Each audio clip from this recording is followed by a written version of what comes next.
ดำน้ำเงินนวมนะครับดูที่นวม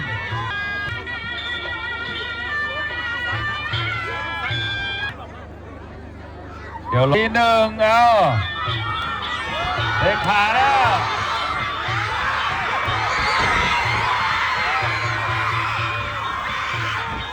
เอ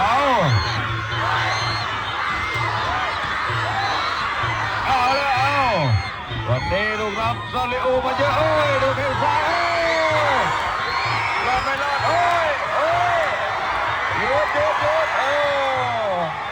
เอาว่าเบอร์แหวแล้วเบอร์ไม่แหวแล้วใส่หัวแล้วหาว่าแล้ว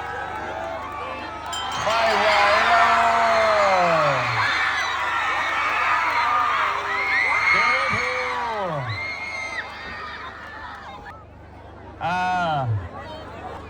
ออกใน